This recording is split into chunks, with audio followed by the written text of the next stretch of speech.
Hello and good morning. आप देख रहे हैं टाइम्स नाउ भारत। मैं हूं आपके साथ श्वेता भट्टाचार्य। बहुत स्वागत है आपका फिट इंडिया के सुपर हिट बुलेटिन में। आपके साथ मैं हूं दीपिका यादव। तो रोज की तरह हम दो दोस्त लेकर हाजिर है फिट इंडिया का सुपर हिट बुलेटिन, जिसमें तमाम वो खबरें होती हैं जो आपके लिए जानना बेहद ही जरूरी है, और खबरें भी हम आपको नए अंदाज में बताते हैं। आज शनिवार का दिन है दीपिका, बहुत से लोगों की छुट्टी होगी, लेकिन कुछ लोग तो ऑफिस जाने की तैयारी में भी होंगे। तो आप भी थोड़ा सा उठ जाइए, हमारे साथ थोड़ा सा एक्सरसाइज कर लीजिए। बिल्कुल, दिन की शुरुआत अगर आप फिटनेस के साथ करेंगे तो आपका दिन भी बहुत ज्यादा अच्छा और इजी जाएगा। और इस बुलेटिन को देखने के बाद आपको कोई भी न्यूज़पेपर पढ़ने की जरूरत नहीं पड़ेगी, क्योंकि इन्फॉर्मेशन से भरपूर ये 1 घंटे का बुलेटिन। आप बने रहिए हमारे साथ।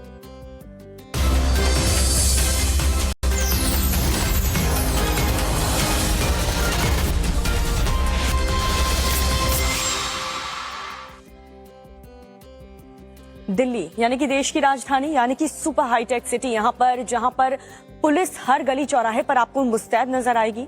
लेकिन सवाल तब उठता है पुलिस पर जब एक 4 व्हीलर कार एक 2 व्हीलर वाले को घसीटती हुई बीच सड़क पर लेकर जाती है। बिल्कुल दीपिका, कंझावला कांड अभी इसकी यादें धुंधली तक नहीं हुई है, और 26 जनवरी की रात देखिए किस तरीके से कार सवार ने दिल्ली की सड़कों पर तांडव मचाया। हाँ, लेकिन अच्छी बात यह रही कि पुलिस मुस्तैद थी इस बार, और आरोपी जल्द ही पकड़ा गया। रिपोर्ट आपको दिखाते हैं, देखिए जरा। दिल्ली में एक बार फिर कंझावला जैसी घटना सामने आई। नशे में धुत कार सवारों ने स्कूटी में सवार 2 लोगों को टक्कर मारी और करीब 350 मीटर तक घसीटा। हैरान कर देने वाली घटना केशवपुरम इलाके की है। पूरी वारदात सीसीटीवी में कैद हुई है। टक्कर इतनी भीषण थी कि स्कूटी सवार एक शख्स कार के बोनट से टकराया, जबकि दूसरे शख्स का सिर बोनट और विंडशील्ड के बीच फंस गया। हादसे में स्कूटी में सवार एक शख्स की मौत हो गई, जबकि दूसरा गंभीर रूप से घायल है। उन्होंने एक्सीडेंट करने के बाद गाड़ी रोकी नहीं, ब्रेक नहीं लगाए, और इनफैक्ट गाड़ी को घसीटते हुए लगभग जिसके साथ स्कूटी और जो आगे गाड़ी ड्राइव कर रहे थे वो भी घसीटते हुए 300-350 मीटर तक आगे ले गए। घटना 26 जनवरी की रात की है। पुलिस के मुताबिक आरोपी का ड्राइवर नशे में था। इस मामले में पुलिस ने 5 आरोपियों को गिरफ्तार किया है। 2 आरोपियों को पीसीआर टीम ने मौके से ही गिरफ्तार कर लिया था। पुलिस ने पूरे मामले में त्वरित कार्रवाई की है, लेकिन घटना के बाद एक बार फिर दिल्ली की सड़कों पर सुरक्षा सवालों के घेरे में है। दिल्ली में अगर ऐसी घटना हो तो वाकई में सवाल खड़े करती है, क्योंकि देश की राजधानी है। लेकिन चलो, इस बार अच्छी बात यह रही कि पुलिस मुस्तैद थी, लेकिन ट्रैफिक पुलिस को और ज्यादा मुस्तैद रहने की जरूरत है। और बिहार पुलिस की पोल भी यहाँ पर मुस्तैदी को लेकर के खुल गई है, क्योंकि वहाँ पर जो घटना घटी है आप भी सोच करके हैरान हो जाएंगे। पूजा पाठ हो रही थी और वहाँ पर किस तरीके से गाली गलौच हुआ। पूरी खबर क्या है, देखिए इस रिपोर्ट। पटना, जहानाबाद और नालंदा की ये तस्वीरें सरस्वती पूजा और मूर्ति विसर्जन के दौरान हुई हिंसा की हैं। पटना के कदम कुआं इलाके में बवाल और फायरिंग हुई। जहानाबाद में फायरिंग का वीडियो सामने आया है। नालंदा में पथराव और तलवारबाजी की गई। यहाँ एक युवक की मौत हो गई। पहले आपको पटना की तस्वीर दिखाते हैं। यहाँ पुलिस की मौजूदगी में छात्रों ने गुंडागर्दी की और मूर्ति विसर्जन जुलूस के दौरान फायरिंग की। फायरिंग की तस्वीरें कैमरे में कैद हुई हैं। जहानाबाद में भी मूर्ति विसर्जन जुलूस के दौरान एक छात्र ने फायरिंग की। आरोपी का नाम धीरज कुमार बताया गया है। पूरी घटना कैमरे में कैद हुई है। नालंदा में सरस्वती पूजा के दौरान इस कदर बवाल हुआ कि एक युवक की जान चली गई। घटना नूरसराय थाना इलाके के हेगनपुरा गांव की है। वो है विसर्जन के लिए गिर ले जा रहा था, पीले है। मूर्ति विसर्जन के दौरान किसी बात को लेकर विवाद हुआ, जिसके बाद पथराव और तलवारबाजी हुई। इसमें 4 लोग घायल हुए, जिसमें एक की अस्पताल में मौत हो गई। तो सरस्वती पूजा जैसा अवसर था और वहां पर इस तरीके का बवाल, गाली गलौच तक हो गई। बिल्कुल, इसी तरह की एक घटना अमृतसर में भी देखने को मिली है। वहां तो एक सिरफिरे आशिक ने दीपिका युवती के घर पहुंचकर उसे गोली मार दी है। पूरा मामला क्या है, दिखाते हैं आपको। फर्श पर बिखरा खून, मौके पर पुलिस टीम। ये तस्वीरें संगीन वारदात की गवाही दे रही हैं। यहाँ एक 22 साल की युवती को सिरफिरे आशिक ने सरेआम गोली मार दी। घटना अमृतसर के फ्रेंड कॉलोनी की है। परिजनों के मुताबिक आरोपी काफी दिनों से बेटी का पीछा कर उसे परेशान कर रहा था। ਪਹਿਲਾਂ ਵੀ ਬੇਟੀ ਨੂੰ ਤੰਗ ਪਰੇਸ਼ਾਨ ਬਹੁਤ ਕਰਦਾ ਰਿਹਾ ਵਾ। ਕੀ ਕਹਿੰਦਾ ਸੀ? ਠੀਕ ਆ ਜੀ, ਇਹ ਫਿਰ ਅਸੀਂ ਦਰਖਾਸਤ ਦਿੱਤੀ ਆਪਣੇ ਗੁਮਟਾਲੇ ਚੌਂਕੀ ਦੇ ਛੇੜਛਾੜ ਕਰਦਾ ਹੈ। ਗੁਮਟਾਲੇ ਚੌਂਕੀ 'ਚ ਅਸੀਂ ਦਰਖਾਸਤ ਦਿੱਤੀ, ਉੱਥੇ ਪਿਓ ਵੀ ਮਾਫੀਨਾਮਾ ਮੰਗ ਕੇ ਗਿਆ। आरोपी का नाम राजविंदर है और एएसआई का बेटा है। आरोपी की तस्वीर सीसीटीवी में कैद हुई है। सिरफिरा अपने साथी के साथ आया और युवती को घर से बाहर बुलाकर पहले झगड़ा किया और फिर गोली मारकर फरार हो गया। ਇਨਵੈਸਟੀਗੇਟਿੰਗ ਦਾ ਕੇਸ ਜਿੱਦਾਂ ਦੀ ਜੋ ਵੀ ਗੱਲ ਸਾਹਮਣੇ ਆਏਗੀ ਫਿਰ ਸ਼ੇਅਰ ਡਿਟੇਲਸ ਵਿਦ ਯੂ। ਇਹਨਾਂ ਦੇ ਪਹਿਲਾਂ ਵੀ ਐਫਆਈਆਰਸ ਵਗੈरह ਹੋਈਆਂ। पीड़ित लड़की को 2 गोलियां लगी हैं। उसे हॉस्पिटल में भर्ती करवाया गया है। पुलिस का कहना है कि पहले भी शिकायत दर्ज कराई गई थी। आरोपी की तलाश कर आगे की कार्रवाई की जा रही है। ये इश्क नहीं है, दरअसल इस आशिक का वहशीपन था। ये युवती का कई दिनों से पीछा कर रहा था और देखिए किस तरीके से इसने इस वारदात को अंजाम दिया है। प्यार कभी ये नहीं सिखाता कि आप जिसे प्यार करते हैं उसकी ही जान ले लो, बल्कि प्यार तो देना सिखाता है। बिल्कुल, और ऐसे ही डेंजरस इश्क की कहानी बुलंदशहर से भी सामने आई है, जहां पर एक शख्स ने अपनी अय्याशी और अपनी गर्लफ्रेंड को लद्दाख घुमाने के लिए अपनी खुद की ताई का मर्डर कर दिया। पूरी खबर क्या है आप भी देखिए। पुलिस की गिरफ्त में खड़े युवक की करतूत आपको सोचने पर मजबूर कर देगी। गर्लफ्रेंड को लद्दाख घुमाने और अय्याशी के लिए इसने अपनी बीडीसी सदस्य ताई की हथौड़े से मारकर हत्या कर दी। वारदात बुलंदशहर के अगोता इलाके की है। यहां अकबरपुर रैना गांव में 62 साल की बीडीसी सदस्य सतवीरी की हत्या से हड़कंप मचा था। हत्या घर में घुसकर की गई थी और गहने लूट लिए गए थे। खून के धब्बों के जरिए पुलिस ने जांच आगे बढ़ाई तो शक के घेरे में महिला के देवर का बेटा ही आ गया। पुलिस ने उससे कड़ाई से पूछताछ की तो सारा सच सामने आ गया। इसकी एक गर्लफ्रेंड थी और इसके कुछ ऐसे इसका चाल चलन ऐसा था, काफ़ी खर्चे थे। ये छत के रास्ते घर में घुसा और इसने अपनी ताई के सर पर एक हथौड़े से प्रहार किया। पुलिस के मुताबिक 22 साल का आरोपी सागर मर्चेंट नेवी से नौकरी करके आया था। उसकी एक गर्लफ्रेंड थी जिस पर वो जमकर पैसे लुटा रहा था। खर्चे के लिए उसे पैसों की जरूरत थी। गर्लफ्रेंड को लद्दाख घुमाना था। पैसों के लालच में उसने ताई सतवीरी की हत्या की साजिश रच डाली। तो ऐसे सिरफिरे आशिक और जो प्यार के लिए किसी का भी कत्ल कर दे और प्यार का ही कत्ल कर दे, ऐसे लोगों को कड़ी सजा जरूर मिलनी चाहिए ताकि एक स्ट्रॉन्ग मैसेज जाए। बिल्कुल, हिंसा और खून खराबे की खबर तो पूरी दुनिया से आ रही है। यरूशलेम में भी गोलीकांड हुआ है। यहाँ किस तरीके से यहूदियों पर गोली चलाई गई है, 2 मिनट में पूरी रिपोर्ट दिखाते हैं। देखिए दुनिया में क्या कुछ हो रहा है। इजराइल के यरूशलेम में यहूदियों के एक मंदिर के बाहर जबरदस्त फायरिंग हुई है। जानकारी के मुताबिक इस अटैक में अब तक 7 लोगों की मौत की खबर सामने आई है, जबकि 13 लोग घायल हो गए हैं। ये अटैक फिलिस्तीनी नागरिक ने किया था, जिसको स्थानीय सुरक्षा बलों ने मौके पर ही ढेर कर दिया है। यरूशलेम में ये अटैक तब हुआ है जब वेस्ट बैंक में इजरायली सेना के ऑपरेशन में 9 फिलिस्तीनियों की मौत हुई थी। खुशियां मनाते लोगों की ये तस्वीरें गाजा से सामने आई हैं, जो इजराइल के यरूशलेम में हुए अटैक को लेकर खुशियां मना रहे हैं। तस्वीरों में दिख रहे सभी लोग फिलिस्तीनी हैं, जो एक चौराहे पर एक साथ मिलकर इजरायली नागरिकों के मरने की खुशी मना रहे हैं। इन लोगों ने हाथों में झंडे और प्ले कार्ड्स पकड़ रखे हैं। ये लोग अपनी भाषा में गॉड इज ग्रेट के नारे भी लगा रहे हैं। जानकारी के मुताबिक वेस्ट बैंक के रामल्ला में भी नागरिकों ने यरूशलेम अटैक को लेकर खुशियां मनाई हैं। अमेरिका की पूर्व स्पीकर नैन्सी पेलोसी के पति पर हमले के मामले में अब अटैक का वीडियो दुनिया के सामने आ गया है। वीडियो में पेलोसी के पति हमलावर के हाथ में मौजूद हथौड़े को पकड़े हुए नजर आ रहे हैं और हमलावर दूसरे हाथ की मदद से अपने हथियार को लगातार छुड़ाने की कोशिश करता नजर आ रहा है। और जैसे ही वो पॉल पेलोसी के हाथ से हथौड़ा छुड़ा लेता है, वो तुरंत उन पर हमला कर देता है। बता दें कि पिछले साल अमेरिका की तत्कालीन स्पीकर नैन्सी पेलोसी के घर पर ट्रंप के एक समर्थक ने हमला कर दिया था। भयंकर आग की ये तस्वीरें लंदन से आई हैं, जहां विक्टोरियन जमाने के एक चर्च में भयंकर आग की वजह से सब कुछ जलकर खाक हो गया। जानकारी के मुताबिक जिस चर्च में आग लगी थी वो लंदन हेरिटेज का माना जाता था। 18वीं सदी में बने इस चर्च की आग को काबू में करने के लिए 80 से ज्यादा फायर फाइटर्स कई घंटों तक लगातार कोशिश करते रहे, जिसके बाद फाइनली आग पर काबू पा लिया गया। हालांकि इस आग हादसे में अब तक किसी के हताहत होने की खबर सामने नहीं आई है। अमेरिका के लॉस एंजलिस में भयंकर आग लगने से बड़ा हादसा हो गया। जानकारी के मुताबिक वेस्ट लेक में एक अपार्टमेंट बिल्डिंग में आग लगने से आसपास के इलाकों में हड़कंप मच गया। आग की लपटें इतनी भयंकर थी कि इन्हें कई किलोमीटर दूर तक भी साफ तौर पर देखा जा सकता था। हालांकि सूचना मिलने पर मौके पर पहुंची फायर फाइटर्स की टीम ने कई घंटों की कड़ी मशक्कत के बाद आग पर काबू पा लिया, लेकिन ये आग कैसे लगी थी ये अब तक साफ नहीं हो पाया है। और इस वक्त एक बड़ी खबर मिल रही है दीपिका, इजराइल से ये खबर है, दर्शकों को वो भी बता दें। इजराइल की राजधानी यरूशलेम में फायरिंग की घटना हुई है। पूजा स्थल पर गोलीबारी की गई है, जिसमें 9 लोगों की मौत की खबर मिल रही है। वहीं 13 लोग जो है वो घायल बताए जा रहे हैं। पर बनी बीबीसी डॉक्यूमेंट्री की, जिसको लेकर के विवाद थमने का नाम नहीं ले रहा है। जब से सरकार ने इसे बैन किया है, लगातार स्क्रीनिंग को लेकर के बवाल मच रहा है। बिल्कुल, अलग अलग यूनिवर्सिटी कैंपस में जो है इसके स्क्रीनिंग को लेकर बवाल मचा है। जेएनयू हो, जामिया मिलिया हो, और अब बात डीयू की कर ले तो डीयू में भी कुछ छात्र जो है हिरासत में लिए गए हैं, क्योंकि इसी विवादित बीबीसी की डॉक्यूमेंट्री की स्क्रीनिंग वहां की जा रही थी। हालांकि प्रॉक्टर का ये कहना है कि ये जो स्टूडेंट्स हैं जो यहाँ हंगामा कर रहे थे वो डीयू के नहीं है। पूरा मामला क्या है दिखाते हैं आपको। गुजरात दंगों पर बनी बीबीसी की डॉक्यूमेंट्री को लेकर घमासान जारी है। पाबंदी के बावजूद दिल्ली यूनिवर्सिटी के नॉर्थ कैंपस में डॉक्यूमेंट्री की स्क्रीनिंग की तैयारी हो रही थी। छात्रों का एक ग्रुप डॉक्यूमेंट्री देखना चाहता था, जिसे लेकर हंगामा खड़ा हो गया।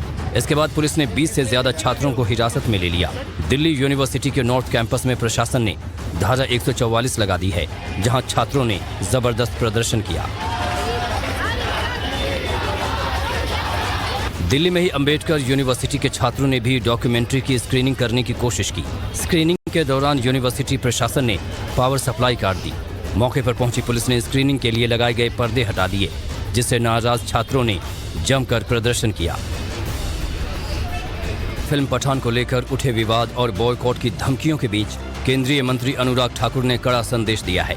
अनुराग ठाकुर ने बॉयकॉट ट्रेंड को पूरी तरह खारिज किया। केंद्रीय मंत्री ने कहा कि जब हमारी फिल्में पूरी दुनिया में अपना नाम बना रही हैं, तब बॉयकॉट जैसी बातें आने से माहौल पर बुरा असर पड़ता है। अनुराग ठाकुर ने सच्चाई जाने और समझे बिना बयानबाजी करने वालों को भी इससे बचने की नसीहत दी।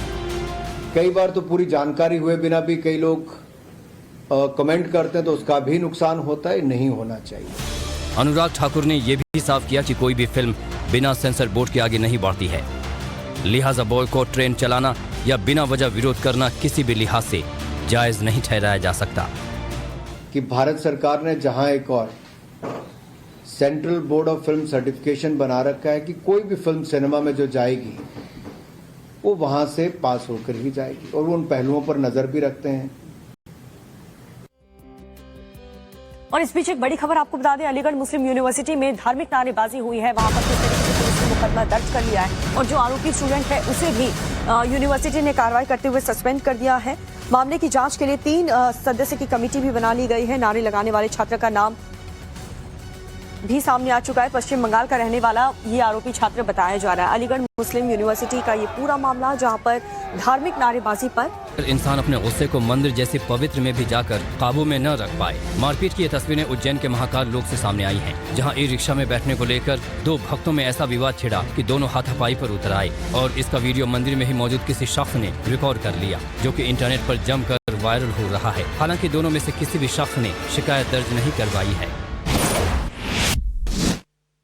लोग सोशल मीडिया पर वायरल होने के लिए क्या कुछ नहीं करते हैं। कोई बेसड़क पर नाच रहा होता है तो कोई करतब करता है, और अब एक बार फिर ऐसे ही शख्स का वीडियो इंटरनेट पर वायरल हो रहा है। वायरल वीडियो में एक युवक बेसड़क पुलिस बैरिकेड के साथ मस्ती करता नजर आ रहा है। साथ में मौजूद वैगन आर कार भी डांसिंग कार बन जाती है। वायरल होने के लिए बनाई गई इस रील का मकसद तो पूरा हो गया, क्योंकि ये वीडियो इंटरनेट पर वायरल हो गया और पुलिस के हत्थे भी चढ़ गया। लाठी डंडे बरसाते युवकों की ये सीसीटीवी फुटेज मध्य प्रदेश के टीकमगढ़ से सामने आई है, जहां कुछ युवकों ने एक शख्स पर जमकर लाठियां बरसाई। सामने आई तस्वीरों में भी साफ तौर पर देखा जा सकता है कि शख्स लोगों की भीड़ के बीच खड़ा होकर कुछ बोल रहा होता है। तभी वहां 2 युवक लाठियां लेकर आते हैं और मारना शुरू कर देते हैं। पीड़ित अपने आप को बचाने के लिए एक दुकान में घुस जाता है, और वहाँ भी एक शख्स उनका कॉलर पकड़कर बाहर खींचने की कोशिश करता नजर आता है। ये वायरल वीडियो मध्य प्रदेश का है, जहां एक शख्स ने बीना रेलवे स्टेशन पर अपनी आंखों पर पट्टी बांधी और फिर ट्रेन के सामने कूद गया। इस घटना का सीसीटीवी फुटेज सामने आया है। ट्रेन की चपेट में आने से मौके पर ही उसकी मौत हो गई। वीडियो में आप साफ तौर पर देख सकते हैं कि प्लेटफॉर्म पर आंखों पर पट्टी बांधकर एक युवक पटरी पर आ गया। इस दौरान वहाँ एक ट्रेन आ रही होती है। युवक ट्रेन के सामने ही पटरी पर लेट गया, जहाँ उसकी मौत हो गई। शार्क मछली इंसानों को देखते ही हमले को बेताब रहती है। ऐसा ही एक वीडियो सामने आया है। शख्स पानी के ऊपर बने लकड़ी के पुल से नीचे झुककर मछली को दाना डालने की कोशिश करता है। तभी अचानक मछली उस पर हमला कर देती है और उसका हाथ पकड़ लेती है। इस दौरान आसपास खड़ी महिलाएं उसे छुड़ाने की कोशिश करती हैं, लेकिन वो इसमें नाकाम रहती हैं। आखिरकार किसी तरह उस शख्स ने मछली को तो छुड़ा लिया, लेकिन इस दौरान उसका हाथ खून से लथपथ हो गया। तो देश और दुनिया में क्या कुछ वायरल हो रहा है ये हमने आपको दिखा दिया, लेकिन अब बात कर लेते हैं समाजवादी पार्टी के उस नेता की, यानी कि स्वामी प्रसाद मौर्य की, जिनके बयान आजकल खूब वायरल हो रहे हैं। बिल्कुल, रामचरितमानस पर विवादित बयान देने के बाद स्वामी प्रसाद मौर्य का मन नहीं भरा। अब साधु संतों पर आपत्तिजनक बयान दे रहे हैं, उनकी तुलना आतंकवादियों से कर रहे हैं। 1 मिनट में पूरी रिपोर्ट आपको दिखाते हैं, देखिए जरा। रामचरितमानस पर विवादित बयान देने के बाद समाजवादी पार्टी के नेता स्वामी प्रसाद मौर्य ने अब साधु संतों की तुलना आतंकवादियों से कर दी है। एसपी नेता ने दावा किया कि उनके बयान पर कुछ धर्म के ठेकेदारों ने जीप काटने और सिर काटने वालों को इनाम घोषित किया है।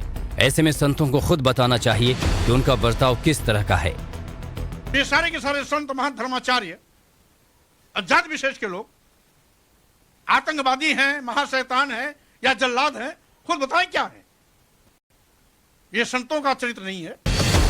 स्वामी प्रसाद मौर्य के इस बयान को लेकर सियासत तेज हो गई है। बीजेपी ने मोर्चा खोल दिया है और अखिलेश यादव से एक्शन लेने की मांग की है। वहीं संतों ने आरोप लगाया कि समाजवादी पार्टी के इशारे पर ही स्वामी प्रसाद मौर्य बेतुकी बयानबाजी कर रहे हैं। तो सपा में अनुमति मिल गई कि जितने भी हैं ऐसे राम के समर्थक, राम के भक्त, उनके प्रतिकूल बोलो, इसीलिए यह इस प्रकार से बोल रहा है। स्वामी प्रसाद मौर्य एक के बाद एक बयानों के एक तरीके से कह सकते हैं कि बम फोड़ रहे हैं। जाति की राजनीति करने के लिए सनातन का अपमान आखिरकार क्यों?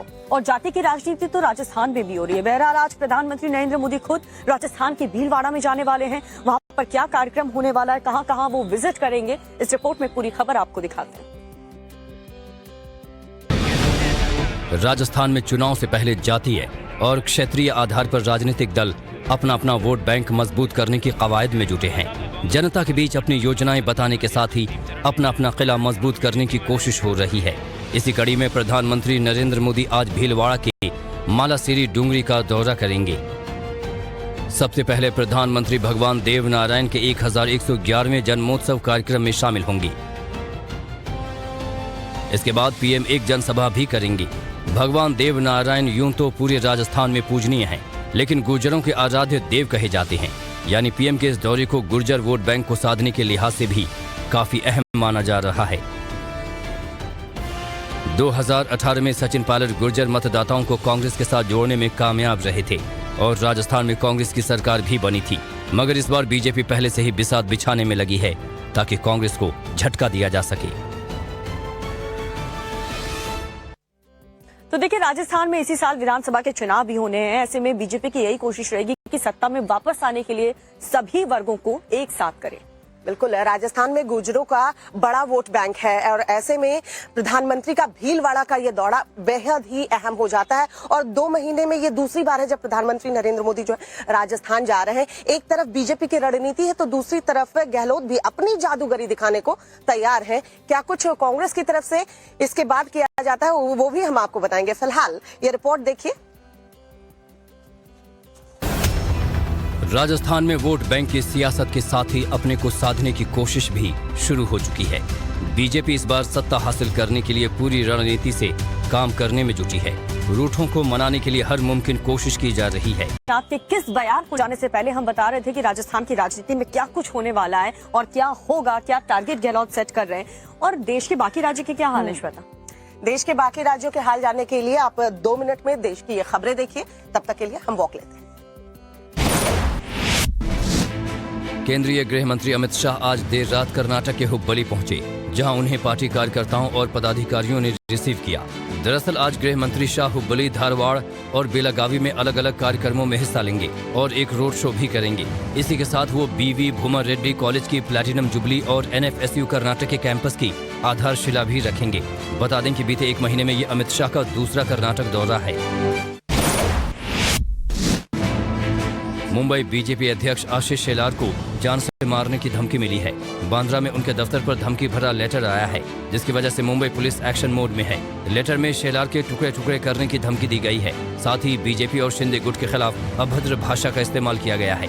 ये लेटर उनके दफ्तर के बाहर लगे लेटर बॉक्स में मिला है। हालांकि अब इस पूरे मामले में आशीष शेलार ने पुलिस में लिखित शिकायत दर्ज कराई है। आज दिल्ली आबकारी नीति घोटाले में राउज एवेन्यू कोर्ट में दाखिल ईडी की सप्लीमेंट्री चार्जशीट पर संज्ञान लिया जाएगा। ईडी ने इस मामले में कोर्ट में 13,657 पन्नों की सप्लीमेंट्री चार्जशीट को दाखिल किया है। साथ ही इस मामले में विजय नायर, अभिषेक बोइनपल्ली, शरद चंद्र रेड्डी, बेनोय बाबू, अमित अरोड़ा को आरोपी ठहराया गया है। लेकिन इस चार्जशीट में दिल्ली के उप मुख्यमंत्री मनीष सिसोदिया का नाम नहीं है। अलीगढ़ मुस्लिम यूनिवर्सिटी में विवादित नारेबाजी के मामले में आरोपी युवक की पहचान की जा चुकी है। युवक को फिलहाल के लिए कॉलेज से सस्पेंड कर दिया गया है। वहीं मामले की आगे की जांच के लिए 3 सदस्यीय समिति का गठन कर दिया गया है। दरअसल गणतंत्र दिवस के मौके पर एएमयू का एक वीडियो सामने आया था, जिसमें वंदे मातरम और भारत माता की जय के नारों के बीच अल्लाह अकबर के नारे भी लगे थे। वीडियो वायरल होने के बाद एएमयू प्रशासन हरकत में आया और आरोपी छात्र को सस्पेंड कर दिया। बिहार के मदरसों की जांच को लेकर शिक्षा विभाग के अपर मुख्य सचिव ने सभी जिलों के डीएम को चिट्ठी लिखी है। सचिव ने सभी जिला अधिकारियों से अपने क्षेत्र के मदरसों की जांच करने और रिपोर्ट सौंपने को कहा है। दरअसल पटना हाईकोर्ट ने बिहार के 609 मदरसों की जांच के आदेश दिए हैं और जांच पूरी होने तक मदरसों में तैनात कर्मचारियों की सैलरी पर भी रोक लगा दी है। इसके साथ ही बिहार सरकार से मान्यता प्राप्त 2459 मदरसों की भी जाँच की जाएगी। तो प्रधानमंत्री नरेंद्र मोदी राजस्थान के दौरे पर हैं। उधर अमित शाह जो है वो कर्नाटक का किला संभाल रहे हैं। बीजेपी पूरी ताकत के साथ चुनाव के लिए अभी से चुनाव के मिशन में कह सकते हैं जुट गई है। इसी चुनावी घमासान के बीच मुख्यमंत्री योगी आदित्यनाथ का एक बयान जो उन्होंने दिया है, उसको लेकर के जबरदस्त राजनीति देश में हो रही है। क्या है वो बयान, आप भी सुनिए इस रिपोर्ट में। हिंदू राष्ट्र को लेकर चल रही चर्चा और उठ रहे सवालों के बीच उत्तर प्रदेश के मुख्यमंत्री योगी आदित्यनाथ ने बड़ा बयान दिया है। सीएम योगी ने साफ किया कि सनातन धर्म ही भारत का राष्ट्रीय धर्म है, लिहाजा सभी को अपने स्वार्थ छोड़कर राष्ट्र धर्म से जोड़ना चाहिए। हमारा सनातन धर्म भारत का राष्ट्रीय धर्म है। हम सब अपने व्यक्तिगत स्वार्थों से ऊपर उठ करके अपने इस राष्ट्रीय धर्म के साथ जुड़ते हैं। इतना ही नहीं, सीएम आदित्यनाथ ने कहा कि अगर किसी कालखंड में देश को धर्म स्थलों को अपवित्र किया गया है तो उनकी स्थापना नए सिरे से होनी चाहिए। सीएम ने अयोध्या में हो रहे राम मंदिर निर्माण का भी जिक्र किया। राजस्थान के जालौर में एक धार्मिक कार्यक्रम में शिरकत करने पहुंचे योगी ने भरोसा दिलाया कि अगले साल भव्य राम मंदिर तैयार हो जाएगा। मंदिर के निर्माण का कार्य आज पूरा होने जा रहा है।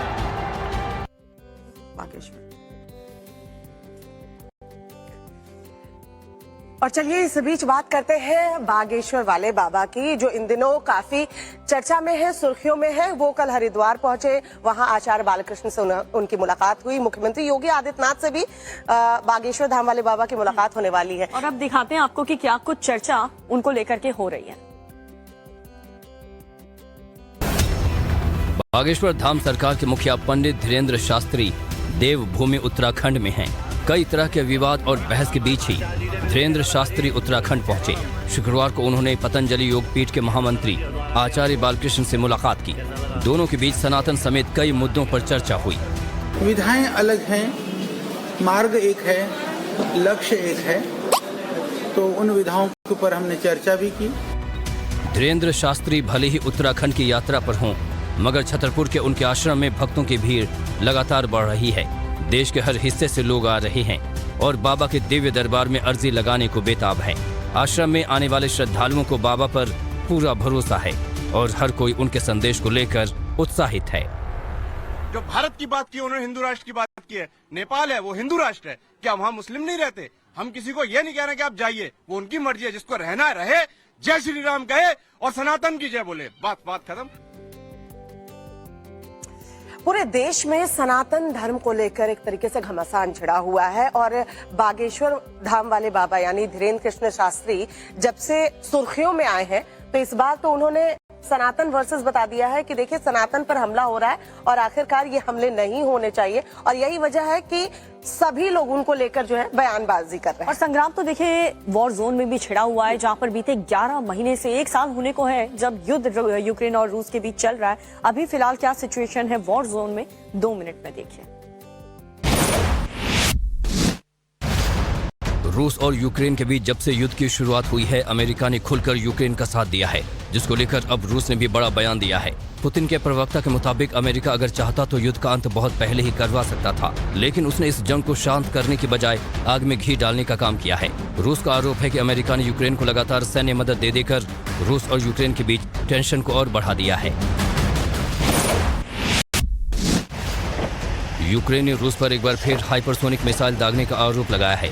यूक्रेन का दावा है कि रूसी वायुसेना ने कीव और ज़पोरिजिया में मौजूद एनर्जी प्लांट्स पर हाइपरसोनिक मिसाइल से हमला किया है, जिन्हें डिटेक्ट करने में उनके एयर डिफेंस सिस्टम नाकामयाब हैं। जानकारी के मुताबिक रूस ने यूक्रेनी ठिकानों पर किंझाल मिसाइल से वार किया है, जो कि दुनिया की सबसे खतरनाक मिसाइलों में से एक है।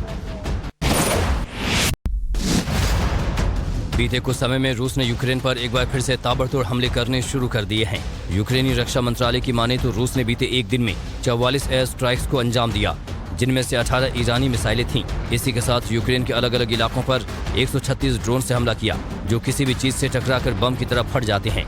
यूक्रेन का दावा है कि रूस के मिसाइल हमलों में 11 लोगों की मौत की खबर है। यूक्रेन को जर्मनी और अमेरिका से लेटेस्ट टैंक तो पहुंच रहे हैं, लेकिन जेलेंस्की ने अमेरिका से और हथियारों की मांग की है। परमाणु हथियार छोड़ सभी तरह के हथियारों की जेलेंस्की ने डिमांड रखी है। उधर यूक्रेन के पास सैनिकों की भी भयंकर कमी हो गई है। इस कमी को पूरा करने के लिए यूक्रेन ने सभी पड़ोसी देशों को चिट्ठी लिखी और भागे लड़कों के प्रत्यर्पण की मांग की है। यूक्रेन चाहता है कि 18 साल से ऊपर के लड़कों का प्रत्यर्पण किया जाए। यूक्रेन की इस डिमांड को लातविया लिथुआनिया ने मान ली है। रूस के खिलाफ युद्ध में नेटो देश लगातार यूक्रेन को सैन्य मदद भेज रहे हैं, लेकिन अब रूसी रक्षा मंत्रालय ने नेटो देशों की सैन्य मदद को तबाह करने का दावा किया है। रूस के मुताबिक यूक्रेनी सैनिकों तक पहुंचाए जा रहे हथियारों को रूसी वायुसेना ने बीच रास्ते में ही खाक कर दिया है। बीते 11 महीनों से ज्यादा समय से जंग जारी है और अब यूक्रेन के पास रूस को जवाब देने के लिए हथियार खत्म होने लगे हैं। और अगली खबर मुंबई से, जहां पर टीपू सुल्तान को लेकर के संग्राम छिड़ चुका है। बिल्कुल, जो मैदान है टीपू सुल्तान के नाम पर, उसका नाम दरअसल महाराष्ट्र सरकार बदल रही है। अब विरोधी पार्टियां इसे लेकर ये कह रही हैं कि इतिहास मिटाने की ये साजिश है। पूरी खबर आपको दिखाते हैं। मुंबई में टीपू सुल्तान मैदान का नाम बदलने पर सियासी घमासान छिड़ गया है। इस पर क्रेडिट लेने की होड़ के साथ साथ आरोपों की बौछार भी होने लगी है। मलाड मालवाड़ी इलाके में टीपू सुल्तान मैदान का नाम बदलकर क्रांतिकारी अशफाक उल्लाह खान के नाम पर रखा गया है। सरकार इसे जन भावना का सम्मान बता रही है। वो नाम चूंकि था ही इलीगल, और वैसे भी छत्रपति शिवाजी महाराज की धरती के ऊपर टीपू सुल्तान का क्या काम है, तो नाम सबके डिमांड के ऊपर निर्णय हुआ था डीपीडीसी की मीटिंग में। शिंदे सरकार ने नाम बदलकर जनता के बीच संदेश देने की कोशिश की है, लेकिन विपक्ष के नेता इसे इतिहास मिटाने के निकले हैं और इसे लेकर सियासी संग्राम भी जारी है। शुक्रवार को राहुल गांधी ने सुरक्षा में हुई चूक को मुद्दा बनाकर निशाना साधा था। जो पुलिस अरेंजमेंट था वो बिल्कुल कोलैप्स कर गया, और जो पुलिस वाले क्राउड को कंट्रोल करते हैं, रस्सियों को मैनेज करते हैं, वो या चले गए या दिखे नहीं। राहुल की सुरक्षा में हुई लापरवाही को लेकर कांग्रेस के दूसरे नेताओं ने भी सवाल उठाए और जम्मू कश्मीर प्रशासन को निशाने पर लिया। कांग्रेस के नेताओं ने दावा किया कि सोची समझी साजिश के तहत भारत जोड़ो यात्रा रोकने की कोशिश हो रही है। वहीं बीजेपी ने कांग्रेस के तमाम आरोपों को खारिज किया है। बीजेपी ने साफ किया कि यात्रा नाकाम साबित हो रही है, इसलिए अब बहाने बनाए जा रहे हैं। यात्रा का कोई प्रभाव नहीं रहा, ना ही उनको यात्रा को कोई समर्थन मिल रहा है। उसी को मद्देनजर इस प्रकार के बहाने बना रहे हैं। और राजस्थान के अजमेर से खबर आपको बता दें, जहां पर भीषण आग लग गई है। बेहद दुखद ये खबर सामने आ रही है सुबह सुबह राजस्थान के अजमेर से, जहां पर एक दुकान में भीषण आग लगी है। आग लगते ही पूरे इलाके में हड़कंप मच गया, लोग डर गए। जानकारी मिलने पर पुलिस और फायर ब्रिगेड की गाड़ी भी मौके पर पहुंचती है, आग को बुझाने की कोशिश की और करीब 1 घंटे की मशक्कत के बाद इस आग पर काबू पाया गया।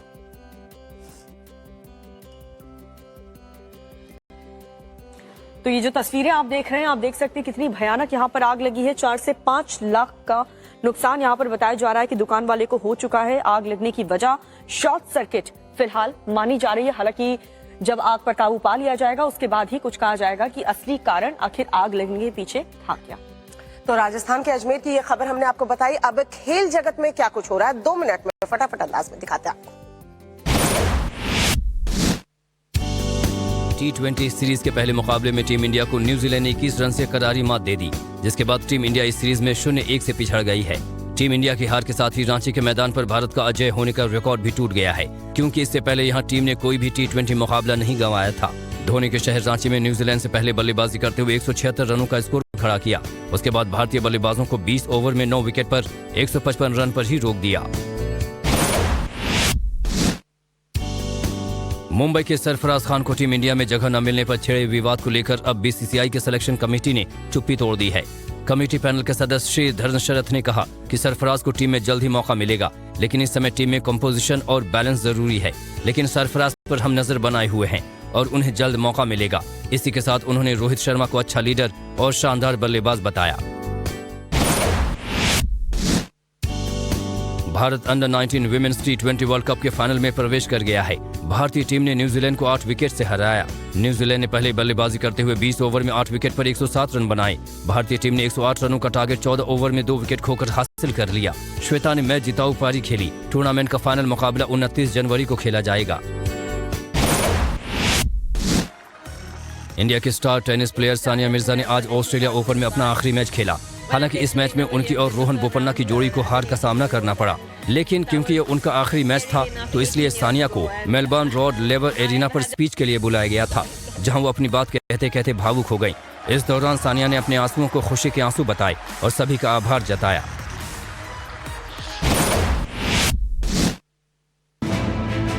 भारतीय कुश्ती संघ के साथ पहलवानों के विवाद पर कमेटी का गठन तो पहले ही हो चुका है, लेकिन अब बजरंग पूनिया और विनेश फोगाट ने एक वीडियो ट्वीट किया है जिसमें कहा गया है कि खिलाड़ी जब मेडल लेकर आते हैं तो वो पूरे भारत के हो जाते हैं और जब उनका उत्पीड़न होता है तो ये मामला हरियाणा और यूपी के मामले में तब्दील हो जाता है। इस वीडियो को ट्वीट करके बजरंग पूनिया ने सच्चाई लिखा है। वहीं विनेश फोगाट ने इस वीडियो को ट्वीट करके लिखा है कि सत्य हमेशा दिल से निकलता है।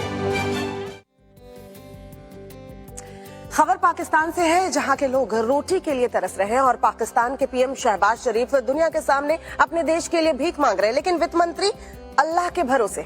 जी हाँ, जो पाकिस्तान के वित्त मंत्री है, दरअसल वो कह रहे हैं कि जो पाकिस्तान का नाम है वो इकलौता ऐसा देश है जो इस्लाम के नाम पर बना हुआ है। और उन्होंने ये भी कहा कि अगर अल्लाह पाकिस्तान को बना सकते हैं तो अल्लाह पाकिस्तान को इस मुश्किल दौर से भी बाहर निकाल सकते हैं। पूरी खबर इस रिपोर्ट।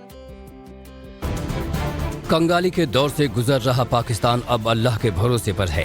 जिस तेजी से पाकिस्तान के हालात बिगड़े हैं और लोगों की नाराजगी बढ़ रही है, उसी तेजी से सरकार की हालत भी पतली हो रही है।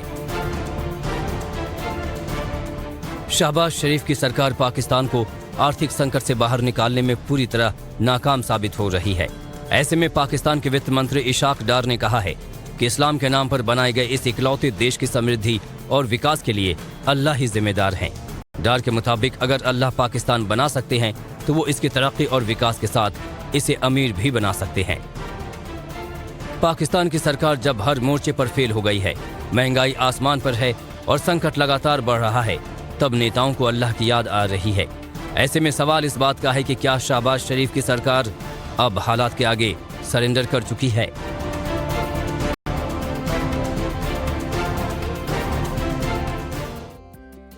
तो पाकिस्तान जिस दौर से गुजर रहा है, आप भी खबरें सुनते होंगे, वो ऐसा लग रहा है कि अपनी गुनाहों की सजा भुगत रहा है, क्योंकि वहां पर जो सिचुएशन है वहां के नागरिकों के लिए हालात बहुत बुरे नजर आ रहे हैं। बात पाकिस्तान की हो गई, अब चलिए कुछ बात एंटरटेनमेंट जगत की भी कर ले। 2 मिनट में आपको दिखाते हैं एंटरटेनमेंट जगत में क्या कुछ चल रहा है। शाहरुख खान की फिल्म पठान ने दूसरे दिन भी छप्पर फाड़ कर कमाई की है। फिल्म ने दूसरे दिन 113 करोड़ रुपए की कमाई की है, जिसके बाद फिल्म का अब तक का टोटल कलेक्शन 219 करोड़ के पार पहुंच गया है। सिर्फ हिंदी मार्केट की अगर बात करें तो फिल्म ने 68 करोड़ रुपए कमाए, जबकि डब्ड वर्जन ने 2.5 करोड़ रुपए का कलेक्शन किया। एक्सपर्ट्स की माने तो अगर पठान आने वाले दिनों में भी ऐसी ही कमाई करती रही तो ये हिंदी फिल्म इंडस्ट्री के सभी रिकॉर्ड्स को तोड़ देगी। ट्विटर पर अपनी वापसी के साथ ही कंगना रनौत ने पुराने तेवर दिखाने शुरू कर दिए हैं। हाल ही में एक ट्वीट में कंगना ने हिंदू मुस्लिम करने वालों की लताड़ लगाई है। साथ ही शाहरुख की फिल्म पठान का नाम बदलकर इंडियन पठान करने की सलाह दे दी है। उन्होंने कहा कि अफगानिस्तान में लोगों को पठान कहा जाता है, इसलिए इसका नाम इंडियन पठान होना चाहिए। इसी के साथ कंगना ने कहा है कि जिस देश की जनसंख्या 80% हिंदू है, अगर वहाँ कोई फिल्म चल रही है तो ये अपने आप में बड़ी बात है। फिल्म पठान के तूफान में राजकुमार संतोषी की फिल्म गांधी गोडसे कहीं नजर नहीं आ रही है। फिल्म के लिए डायरेक्टर ने खूब जमकर प्रमोशंस किए थे। साथ ये भी दावा किया गया कि ये फिल्म बॉक्स ऑफिस पर धूम मचा देगी। फिल्म ने पहले दिन सिर्फ 80 लाख और दूसरे दिन महज 34 लाख रुपए की कमाई की है, यानी टोटल 1 करोड़ 14 लाख रुपए की ये फिल्म बॉक्स ऑफिस पर कमा पाई है। एक्सपर्ट्स की माने तो राजकुमार संतोषी ने फिल्म को पठान के साथ रिलीज करके बड़ी गलती की है। एक्टर रणबीर कपूर का एक वीडियो सोशल मीडिया पर जमकर वायरल हो रहा है, जिसे हर कोई देखकर शॉक्ड है। दरअसल वीडियो में रणबीर के साथ एक फैन सेल्फी ले रहा था, लेकिन बार बार कोशिश करने के बाद भी जब वो फोटो नहीं खींच पाता है तो फिर अचानक से रणबीर को गुस्सा आता है और एक्टर उसका फोन लेकर फेंक देते हैं। इस वीडियो के सामने आते ही सोशल मीडिया यूजर्स तरह तरह के कयास लगा रहे हैं। कोई कह रहा है कि यही सेलिब्रिटीज का असली चेहरा है, तो कोई कह रहा है कि ये किसी एड का पार्ट है। डिजाइनर और एक्ट्रेस मसाबा गुप्ता अपने long time boyfriend Satyadeep Mishra के साथ शादी के बंधन में बंध गई हैं। उनके इस इंटीमेट वेडिंग में सिर्फ क्लोज फैमिली मेंबर्स और क्लोज फ्रेंड्स ही शामिल हुए, जिसकी तस्वीरें उन्होंने अपने इंस्टाग्राम अकाउंट पर भी शेयर की है। मसाबा ने इस पोस्ट के कैप्शन में लिखा, आज सुबह मैंने मेरे प्यार से शादी कर ली। हमारे बीच प्यार, शांति, स्थिरता और सबसे जरूरी स्माइल है। ये जर्नी बहुत अच्छी होने वाली है। एंटरटेनमेंट से जुड़ी तमाम खबरें हमने आपको दिखाई। अब बात इंदौर की कर ले, जहां से एक दिलचस्प खबर है, जहां विरोध प्रदर्शन के लिए बैठी महिलाएं जमकर ठुमके लगाती देखी गई। बिल्कुल ऐसा विरोध प्रदर्शन आपने